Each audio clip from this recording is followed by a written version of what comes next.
Bonjour à tous et bienvenue sur Tchik Tchak Paracha. Aujourd'hui, je suis heureuse de vous retrouver pour vous parler de la paracha de Vayera. La paracha de Vayera, elle est connue surtout pour nous raconter l'histoire de la Akedat Yitzhak. Mais personnellement, j'aimerais aborder avec vous un épisode qui survient au tout début de la paracha. C'est autour de l'hospitalité d'Avraham. On le sait, Avraham vient d'être circoncis 3 jours avant. Et ce jour-là, il fait chaud. Dieu a envoyé un soleil particulièrement puissant pour que Abraham puisse se reposer et ne pas chercher à accueillir les invités. Et puis il voit arriver les 3 anges et la Torah va nous raconter avec force, détail et précision comment est-ce qu'il va les accueillir dans une attitude tout à fait active. Il va courir vers eux, il va investir toute sa famille pour les engager dans cet accueil.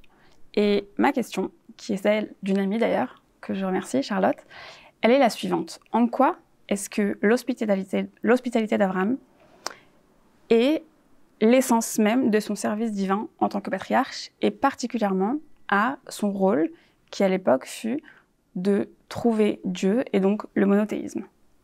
La Torah reconnaît à plusieurs endroits dans son corpus l'importance de l'hospitalité. Dans le Talmud par exemple, on va pouvoir retrouver des échanges entre sages qui vont dire oui, l'hospitalité c'est plus important encore que de se lever tôt pour aller à la synagogue. Rav Yehuda, par exemple, dit l'hospitalité est encore plus important que de recevoir Pnei HaShrina, le visage de la Shrina, donc de Dieu.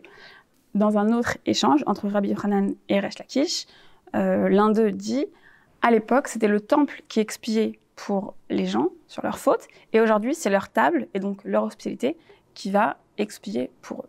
Donc on le voit, l'hospitalité est importante. Mais en quoi est-elle fondatrice dans le rôle de patriarche d'Avraham Avinu et aussi dans la quête et le fait de trouver Dieu dans un monothéisme parfait.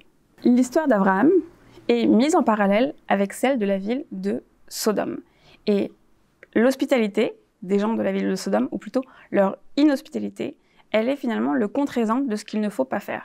Un bon hôte est avant tout quelqu'un qui a déjà été un invité, quelqu'un qui s'est déjà mis à leur place et qui reconnaît en lui sa nature d'étranger. Quand on prend connaissance et conscience du fait qu'on est un étranger, eh ben on peut accueillir chez nous les étrangers. Et cette capacité à reconnaître en soi son statut d'étranger, on le retrouve dans la Torah et dans nos pratiques à beaucoup d'endroits. Par exemple, avec toutes les figures importantes du judaïsme qui ont déjà été exilées. On le voit avec Adam, qui est exilé du Jardin d'Éden, avec Abraham, qui est exilé dans la paracha de Lech Lecha, avec David et Moshe, par exemple, qui eux aussi vont connaître un certain exil. Dans les fêtes juives aussi, à Pessah, on nous dit qu'il faut rappeler à nos fils que nous avons été étrangers. À Sukkot, le fait d'être pendant une semaine dans une maison instable est là encore pour nous rappeler que nous sommes avant tout des étrangers, même dans notre propre maison, et que nous avons malgré tout le rôle d'accueillir des gens comme les 7 Ushpizim.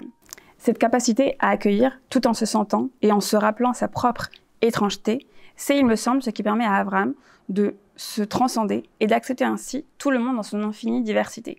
Et en acceptant cette diversité, de voir l'unique qui est donc Dieu. Lévinas dit d'ailleurs « L'exposition à l'autre est le sens premier de la sensibilité entendue chez tous, y compris même en un sens en Dieu ».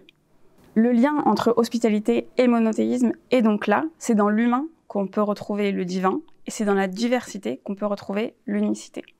Et après tout, Dieu n'est-il pas le plus grand Machnis Orchim de tous, car en créant le monde, il s'est lui-même contracté, rabattu, avec le phénomène de Tzimtzum, qui veut dire contraction, pour nous permettre de nous accueillir dans son univers qu'il a créé pour nous avant tout. Cette conscience que nous sommes étrangers, mais que nous avons malgré tout un devoir d'accueillir et de reconnaître en chacun son étincelle divine, c'est, il me semble, ce que nous devons travailler pour reconnaître Dieu partout et faire la paix aussi. Shabbat Shalom.